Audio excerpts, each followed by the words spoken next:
Hello bachcho, let's read the question. Although ethanol and dimethyl ether are functional isomer, but ethanol has higher boiling point than dimethyl ether due to option A resonance, option B van der Waals forces, option C hydrogen bonding and option D more surface area.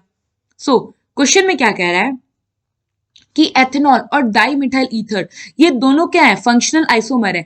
लेकिन जो हमारा ethanol है इसका boiling point जो होता है वो dimethyl ether के कंपैरिजन में ज्यादा होता है। तो हमसे पूछा है कि इसका रीजन क्या होता है। हम इनका स्ट्रक्चर देखें तो एथेनॉल होता है हमारा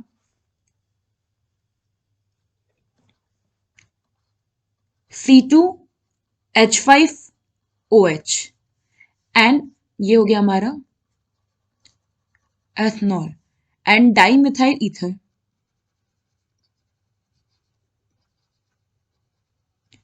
डाइमिथाइल ईथर क्या होगा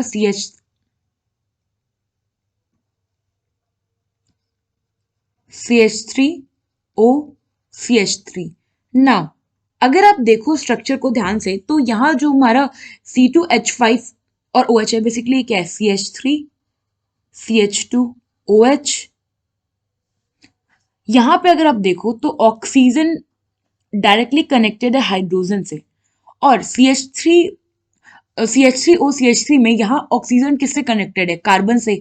नाउ अगर आप देखो तो यहाँ हमारा OH बॉन्ड है और हमें पता है कि अगर हमारा हाइड्रोजन किसी electronegative atom like oxygen, fluorine या नाइट्रोजन के साथ डायरेक्टली कनेक्टेड होता है तो ये क्या करता है, उस मॉलिक्यूल में हाइड्रोजन बॉन्ड फॉर्म करता है।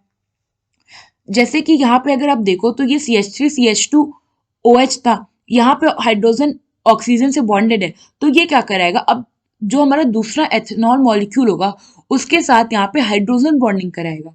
तो ये कुछ ऐसा होगा जैसे कि ये हमारा H5C2 है, ये हो गया O, ये हो गया H। तो अब जो दूसरा मॉलिक्यूल होगा हमारा ये ऑक्सीजन पे 2 लोन पेयर होगा। नाउ ये हो गया एक हाइड्रोजन, यहाँ हो गया C2H5, ये हो गया एक लोन पेयर और ये हो गया एक लोन पेयर। तो ये जो हाइड्रोजन है ये दूसरे वाले मॉलिक्यूल के ऑक्सीजन के लोन पेयर के साथ बॉन्डिंग शो करेगा। यही जो बॉन्डिंग है ये है हमारी हाइड्रोजन बॉन्डिंग। एंड यहाँ पे अगर आप देखो CH3O में तो यहाँ पे क्या है अपना कोवेलेंट बॉन्ड।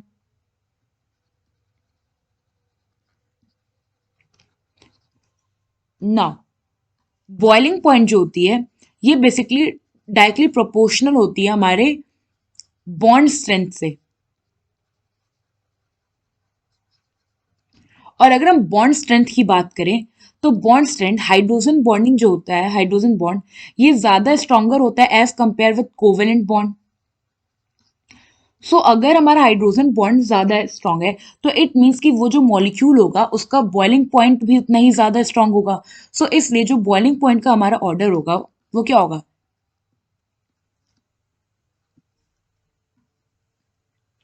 एथेनॉल का बॉइलिंग पॉइंट ज्यादा होगा as compare with dimethyl ether.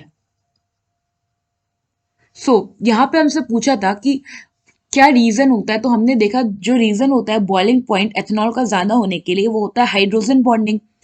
यहाँ पे हमारा ऑप्शन सी जो होगा वो करेक्ट ऑप्शन होगा। आई होप आपको ये क्वेश्चन समझ में आया होगा। Thank you.